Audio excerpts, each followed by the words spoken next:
नमस्कार दोस्तों। हूबहू कुछ इसी तरह का कॉकपिट अमेरिका के उस फाइटर जेट F-15E का रहा होगा जिसे ईरान ने कल मार गिराया है। ईरान की सरजमी पर मलबा बनकर बिखरे उस फाइटर जेट के कॉकपिट में भी कुछ इसी तरह से दो अमेरिकी जवान सवार होंगे। आगे की सीट पर जेट का पायलट, पीछे की सीट पर वेपन सिस्टम्स ऑफिसर। आगे की सीट पर बैठा पायलट इसी तरह से विमान उड़ा रहा होगा और पीछे की सीट पर बैठा शख्स ईरान में जहां तहां बारूद दागने के लिए, बारूद बरसाने के लिए निशाने तलाश रहा होगा, टारगेट तलाश रहा होगा। इस फाइटर जेट के कॉकपिट में बैठे दोनों शख्स की भूमिका तय होती है। एक पायलट होता है, दूसरा हथियार चलाने वाला, टारगेट को तबाह करने वाला। इसलिए उसे वेपन सिस्टम्स ऑफिसर यानी WSO कहते हैं। ईरान के आसमान पर अमेरिका का यह फाइटर जब उड़ान भर रहा होगा तब इन्हें अंदाजा नहीं रहा होगा कि कोई मिसाइल आकर इनके जेट को हिट करने वाली है और कॉकपिट में बैठकर बम बरसाने वालों को जान बचाने के लाले पड़ने वाले हैं। जब यह F-15E फारस की खाड़ी के पास ईरान के साउथ वेस्ट इलाके में उड़ान भर रहा था, तभी ईरान के एयर डिफेंस सिस्टम ने अमेरिका के एडवांस फाइटर जेट को लॉक किया और तेज रफ्तार से निकली मिसाइल ने इस जेट को टारगेट करके उड़ा दिया। लेकिन हुआ यह कि फाइटर जेट के परखच्चे उड़ने और उसके मलबे बनकर जमीन पर बिखरने से पहले कॉकपिट में बैठे पायलट और वेपन सिस्टम्स ऑफिसर ने इंजेक्ट बटन दबाया और बाहर निकल गए। अमेरिका ने अपने हेलीकॉप्टर्स भेजकर घंटों की मशक्कत के बाद अपने एक पायलट को तो किसी तरह से रेस्क्यू कर लिया, लेकिन WSO का अभी तक पता नहीं। कुछ खबरों में कहा जा रहा है कि घंटों की तलाश के बाद ईरान ने उसे अपने कब्जे में ले लिया। कुछ खबरों के मुताबिक उसकी तलाश अभी भी की जा रही है। अमेरिका अपनी तरफ से जुटा है और ईरान अपनी तरफ से। यहां तक कि उसकी तलाश करने वालों के लिए ईरान ने मोटा इनाम भी घोषित कर दिया है। इस रेस्क्यू ऑपरेशन में एक और हेलीकॉप्टर बर्बाद हुआ और दूसरा जेट A-10 वार्थोग भी, जो रेस्क्यू ऑपरेशन में मदद के लिए आया था। A-10 ईरान की मिसाइल खाकर फारस की खाड़ी में गिरा और एक हेलीकॉप्टर अपने ठिकाने की तरफ लौटते वक्त हमले का शिकार हुआ। किसी तरह इराक के ठिकाने पर तो पहुंच गया, लेकिन उसे काफी नुकसान हुआ। रेस्क्यू की कहानी तो मैं आज सुबह के वीडियो में बता चुका हूं। इस वीडियो के जरिए समझाने की कोशिश करता हूं कि इस F-15 से कैसे पायलट और उसके साथी बाहर निकले होंगे, उस वक्त क्या हुआ होगा जब मिसाइल ने इस जेट को हिट किया होगा। सिलसिलेवार ढंग से समझिए, लेकिन उससे पहले एक अपील कि अगर आपने मेरे चैनल को सब्सक्राइब नहीं किया है तो सब्सक्राइब कीजिए, मुमकिन हो तो ज्वाइन कीजिए। तो अब शुरू करते हैं उन संभावनाओं पर जिसके शिकार फाइटर जेट पर बैठे ये दोनों लोग हुए होंगे। जब किसी फाइटर जेट को मिसाइल या रॉकेट हिट करने वाला होता है तो कई बार 5 से 20 सेकंड पहले मिसाइल वार्निंग सिस्टम से पायलट को पता चल जाता है कि कोई रेडार उसे लॉक कर चुका है या मिसाइल हिट करने वाली है। तो पहले तो पायलट शॉर्ट टर्न, मतलब आड़ा तिरछा टर्न या पैतराबाजी करके बचने की कोशिश करता है, और जब उसे लगता है कि अब जेट के पास मिसाइल आ गई है, बचने की संभावना नहीं है, तो इजेक्ट करता है।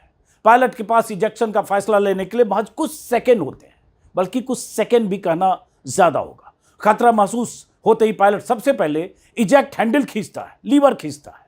हैंडल खींचते ही 1 सेकंड से भी कम समय में पूरा सिस्टम एक्टिवेट हो जाता है। उसके बाद सबसे पहले कॉकपिट का शीशा यानी कैनोपी, जो ऊपर आप देख रहे हैं, धमाके के साथ हट जाता है ताकि बाहर निकलने का रास्ता साफ हो सके। इसके तुरंत बाद सीट के नीचे रॉकेट फायर होते हैं और पलक झपकते ही 0 से 3 सेकंड यानी 1 सेकंड के 20वें हिस्से में पायलट को सीट समेत जेट से बाहर फेंक दिया जाता है, मतलब इजेक्ट हो जाता है। और जैसे ही पायलट इजेक्ट करता है, उसकी सीट अलग होती है, वैसे ही ऑटोमेटिक लोकेटर बीकन ऑन हो जाता है।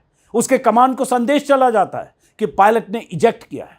रिसर्च के दौरान मुझे यह भी पता चला कि वार जोन में कई बार पायलट लोकेटर बीकन को मैनुअली भी एक्टिवेट करते हैं ताकि दुश्मनों को सिग्नल ना मिले और ट्रैक करने का मौका ना मिले। यह बीकन ऐसे सिग्नल भेजता है जो इनक्रिप्टेड यानी कोडेड होते हैं, जिसे सिर्फ रेस्क्यू टीम ही पकड़ पाती है। इसे combat research and rescue beacon कहा जाता है। पायलट जब इजेक्ट करता है तो यह झटका काफी तेज होता है।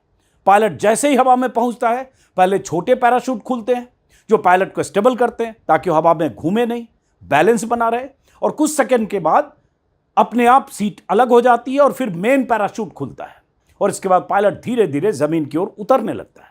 जमीन पर उतरते ही पायलट के पास मौजूद लोकेटर बीकन एक्टिव हो जाता है। रेस्क्यू कि टीम तक लोकेशन पहुंच जाता है। जीपीएस और इमरजेंसी सिग्नल के जरिए सर्च और रेस्क्यू करने वाली टीमें पायलट के सटीक लोकेशन को ट्रैक करती है, उसे बचाने का काम करती है। रेस्क्यू ऑपरेशन शुरू होता है। हालांकि यह मिशन कई बार बहुत मुश्किल भरा होता है, जैसे ईरान में कल था। इसमें काफी समय भी लगता है। अगर पायलट दुश्मन के इलाके में उतरा है तो उसे छिपकर रहना पड़ता है। इसके लिए उसके पास पहले ही सर्वाइवल किट, पानी, फर्स्ट एड, रेडियो और तमाम जरूरी सामान होते हैं, जिनकी मदद से वो खुद को बचाए रखता है। कई बार 2-2 दिन फंसा रहता है पायलट, रेस्क्यू का इंतजार करता है। और इन सब के लिए पायलट को पहले से ही खास तरह की ट्रेनिंग दी जाती है, जिसे SERE कहा जाता है, यानी सर्वाइवल, इवेजन, रेसिस्टेंस, एस्केप। इसमें सिखाया जाता है कि कैसे जंगल, रेगिस्तान, समुद्र या पहाड़ी इलाके में, जैसे ईरान में गिरा है, दुश्मन से कैसे बचना है, पकड़े जाने पर कैसे व्यवहार करना है, मौका मिलने पर कैसे सुरक्षित निकलना है। हाँ, शुरू में एक बात बताना मैं भूल गया। इजेक्ट करते वक्त पीछे बैठा WSO पहले इजेक्ट करता है और पायलट कुछ मिली सेकेंड के बाद, ताकि टकराव ना हो। ईरान की जमीन पर बिखरे F-15E के मलबे तो मिल गए हैं, लेकिन जेट में सवार दोनों अमेरिकी फौजियों में से एक पायलट को बचाकर ले जाने में अमेरिका तो कामयाब हो गया, लेकिन जैसा कि मैंने कहा, दूसरे की तलाश हो रही है।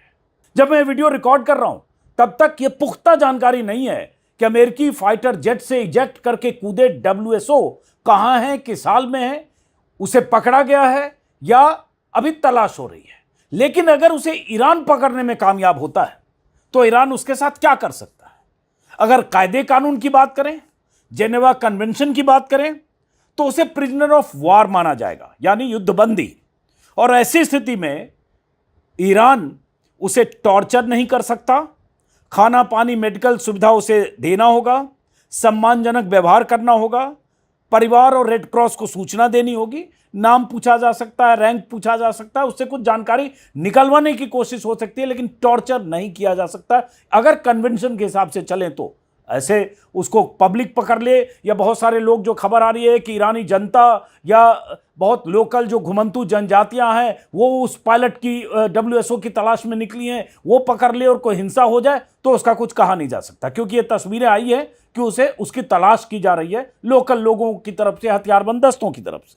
लेकिन ईरान क्या नहीं कर सकता है? जेनेवा कन्वेंशन के मुताबिक पायलट को मार नहीं सकता, सार्वजनिक रूप से टॉर्चर नहीं कर सकता, वीडियो बनाकर मजबूरी में बयान नहीं दिलवा सकता टॉर्चर करके जानकारी नहीं ले सकता। लेकिन हां, वीडियो बना सकता है अगर वो उससे आसानी से कबूलवा ले तो, और उसके बाद चूंकि दुश्मन को पकड़ा है तो डील अगर चाहे तो अमेरिका से कर सकता है, सौदेबाजी कर सकता है, ब्लैकमेल कर सकता है, यह सब हो सकता है। लेकिन कन्वेंशन के मुताबिक चले तो। और उसके बाद क्या एक सवाल उठता है, क्या ईरान पायलट को वापस अमेरिका को देने को मजबूर होगा या देना पड़ेगा? तो कहा जा रहा है 3 रास्ते। पहली, कैदी की अदला बदली, प्रिजनर एक्सचेंज, जो अमेरिका ईरान के बीच पहले भी हुआ। दूसरा, डिप्लोमेसी। और तीसरा, अन्य देश दबाव डाल सकते हैं कि इसे वापस किया जाए। तो जेनेवा कन्वेंशन के मुताबिक POW को, प्रिजनर ऑफ वॉर को छोड़ना पड़ सकता है। तो ये तो हुई कन्वेंशन की बात। अब आते हैं कि इस जंग में, जिसके 35 दिन हो चुके, अमेरिका को नुकसान कितना हो रहा है। ईरान में गिरे फाइटर जेट की बात करें तो पिछले 24 साल में पहली बार ऐसा होगा जब किसी देश ने अमेरिका के F-15E जेट को मार गिराया है। वो भी तब जब ईरान के एयर डिफेंस सिस्टम और मिसाइल लॉन्चर्स को पूरी तरह से तबाह करने के दावे खुद ट्रंप दर्जनों बार कर चुके हैं। IRGC की तरफ से दावा किया गया है कि ईरान का एयर डिफेंस सिस्टम दुश्मनों के लड़ाकू विमानों और ड्रोन पर लगातार नजर रख रहा है, उन्हें मार गिराने में पूरी तरह से सक्षम है। IRGC के वायु रक्षा मुख्यालय के कमांडर की तरफ से एक बयान में कहा गया है कि ईरानी एयर डिफेंस फोर्स अब तक अमेरिका के कई 5th और 4th जनरेशन फाइटर के साथ साथ लगभग 160 से ज्यादा या 160 के आसपास मानव रहित ड्रोन को तबाह कर चुका है। इस बयान में यह भी दावा किया गया है कि यह सब टारगेट ईरान में निर्मित एयर डिफेंस की ताकत के दम पर हासिल किए गए। पहले माजिद की कहानी आई थी जब F-35 को ईरान ने ठोकने का दावा किया था।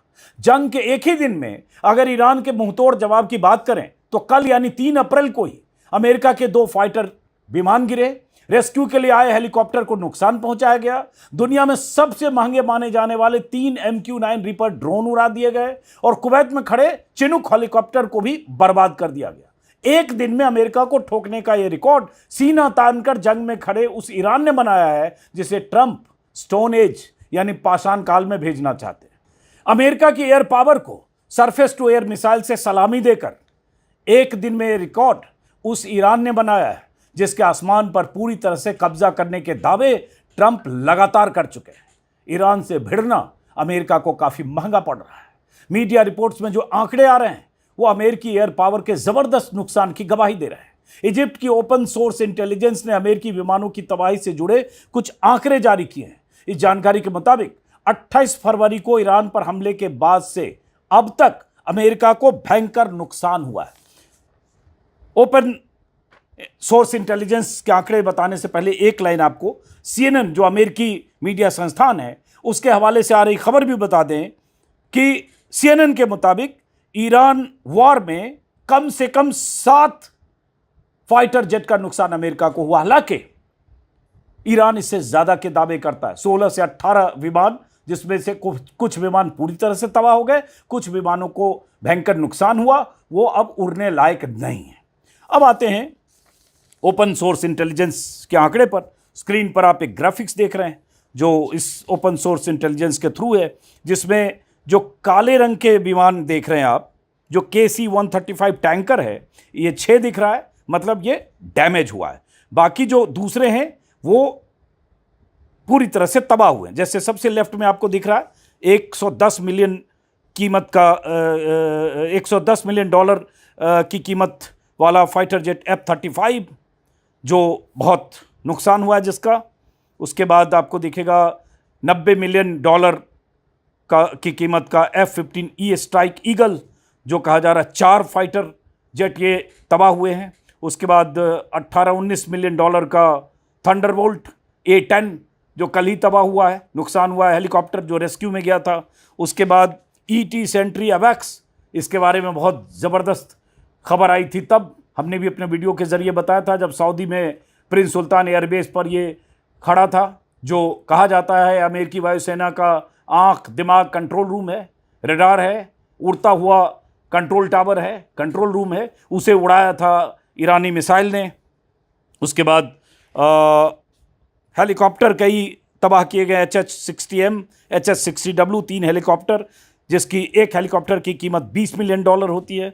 और उसके बाद 17 से 19 आ रहे, इसमें 17 है लेकिन कहा जा रहा है 19 MQ-9 रीपर ड्रोन तबाह किए गए, जिसकी कीमत एक रीपर ड्रोन की 30 मिलियन होती है। हालांकि इस कीमत को लेकर बहुत तरह की बात है कि अगर फुल्ली लोडेड ड्रोन होता है या प्लेन होता है फाइटर जेट, उसकी कीमत बढ़ जाती है क्योंकि उसमें हथियारों की कीमत भी जुड़ जाती है।